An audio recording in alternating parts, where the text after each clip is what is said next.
world of two-wheeled excellence, the Malaysian concept of motorcycles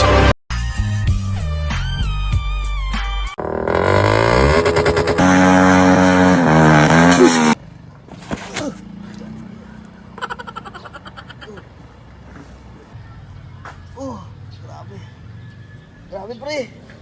Nanaginip ako kagabi. Ano? Nanaginip ako kagabi. Ano? Sama ng panaginip ko, nagkarera daw kami ng Legendary Smash. Parang hindi naman totoo ah. May parcel ka, ito.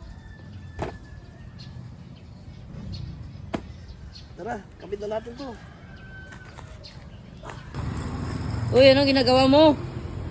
Ay, kain tayo, kain. Gago!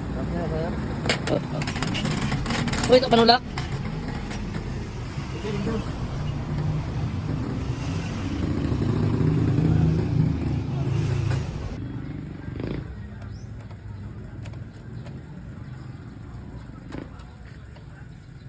Araw na naman ang pagpatuloy ng pag-build natin kay supladong sniper.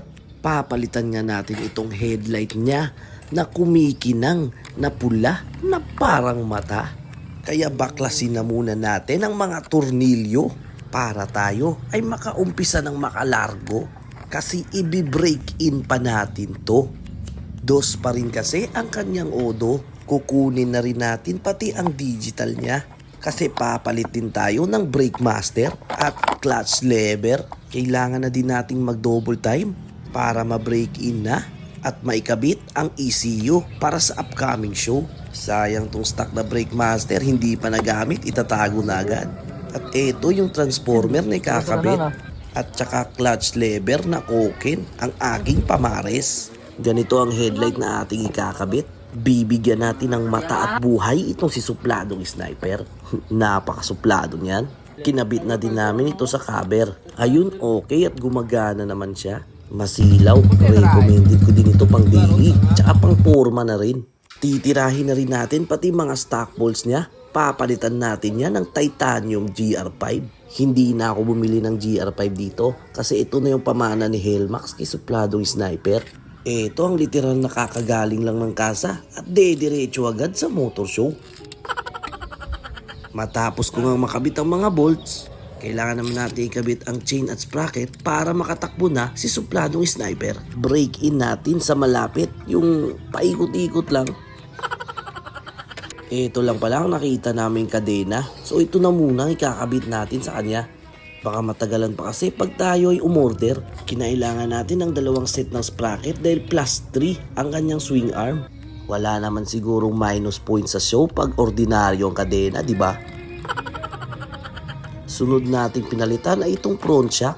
Papalitan natin ito ng lighting shock. TRC ang nakita kong brand para dito. Kaso hindi pala plug and play to kaya pinabutasan muna namin. Ikakabit na din namin ang caliper sa likuran. Gago!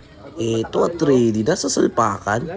Okay naman, mas lalo siyang pumogi. Nag-adjust na din kami dito sa harap. Linagyan namin ng washer para di mumaga yung caliper sa disc. Ayun at maya-maya ay pwede na natin itong patakbuhin. Long ride natin sa malapit, paikot-ikot lang sa plaza. All set na to para mag long ride sa malapit. Kaya bleeding na natin yan para lumakas ang preno.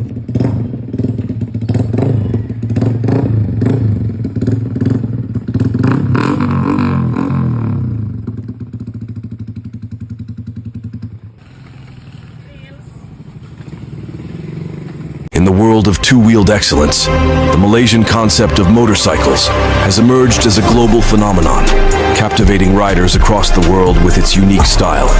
To build, not to impress.